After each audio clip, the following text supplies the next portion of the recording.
Hey everyone, and welcome. Today, we're diving into a beautifully crafted explainer on something that affects, well, literally every single one of us: emotional regulation. But don't worry, we're not just reading dry research today. We're going to follow this amazing narrative about a 7-year-old girl named Maya. By tracking her journey through a single day of, really big feelings, we're going to uncover some incredibly actionable insights into how we process our own emotions. Okay, let's dive into this. Think of our agenda today as a bit of a weather forecast for the emotional journey we're about to take through the changing skies of Maya's daily emotions. We'll start with waking up to sunshine, then move into navigating rainy moods. After that, taming the angry volcano, checking the mood meter, and finally, creating a feelings guide. Let's get right to it. Section 1, Waking Up to Sunshine. A really bright, energetic morning begins. So imagine this. It's a bright, gorgeous morning, and a warm sunbeam is just gently tickling your nose to wake you up. This perfectly establishes Maya's baseline feeling for the morning: happiness. And what I absolutely love here is how the text uses this physical sensation of jumping beans to make abstract feelings totally concrete.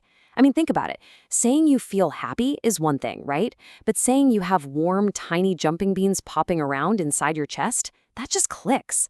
It instantly connects your mental state to a physical reality, making you want to smile, laugh, and just share those good vibes. Now, what's really interesting about this slide is how things escalate.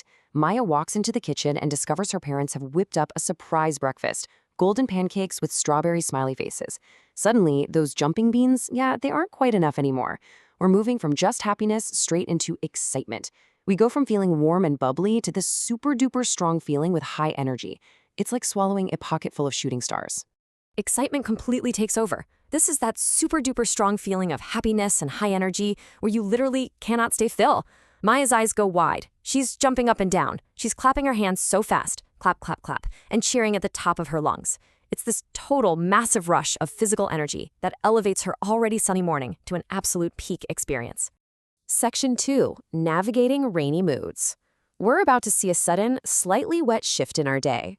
Because, as we all know, a perfectly sunny day rarely stays that way forever, does it? After her pancake breakfast, Maya decides to do some painting. She's reaching across the table, fully in the zone with her art, when we hit our inciting incident: a clumsy-wumsy splash. Her elbow bumps her water cup, cold water spills everywhere, completely ruining her brand new blue and yellow watercolor painting. It turns into the soggy, gray, muddy mess. And just notice the immediate physical agitation Maya goes through here. She freezes, her shoulders slump, a heavy, droopy feeling settles deep inside her tummy, and a tiny, hot teardrop rolls down her cheek. And this brings us right to sadness. I really appreciate how this explainer completely normalizes sadness. It defines it so simply. It's a natural feeling that happens when things don't go the way we hoped, bringing on that heavy, droopy feeling. And you know what? It is completely 100% okay to feel sad. In fact, letting those tears out is incredibly healthy. It literally helps wash that heavy feeling right away. We aren't trying to avoid sadness here, we're just learning to recognize it when it shows up. This brings us to an absolutely crucial point, highlighted in this quote from Maya's mom when she comes over to comfort her. Mom doesn't tell her to stop crying. Instead, she gives her a big hug and introduces the inner weather metaphor. She says, a mood is kind of like the weather in the sky. Sometimes it's sunny and bright, sometimes it's rainy and stormy. Right now, your inner weather is rainy, and that is totally okay. This metaphor is the absolute foundation for understanding our changing emotional states. It tells us that emotions, just like the weather, are natural. They happen to everyone, and most importantly, they pass. And as Maya listens to this, that heavy, dark cloud in her tummy actually starts to shrink. Section 3, Taming the Angry Volcano. Things are definitely heating up now. So the rainy mood clears up, but we are about to move into a highly volatile, stormy emotional state. Maya decides to play with her wooden building blocks. She's building this amazing tower, taller than her knees. But then, the trigger, a fluffy tail crash. Her little toy puppy trots by, wags his tail, and whack! The entire tower crashes to the floor in a chaotic pile of wood.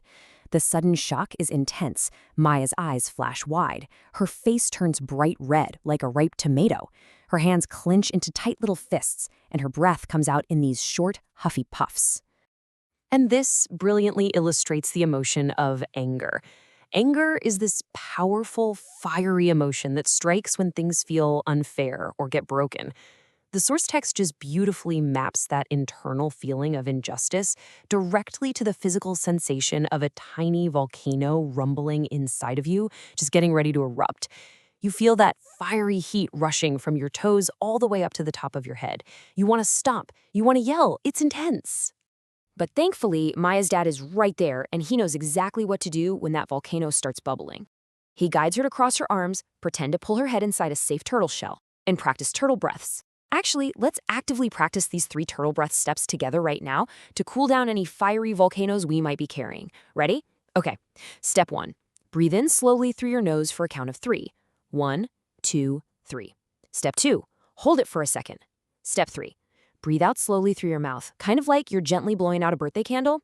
Whoosh.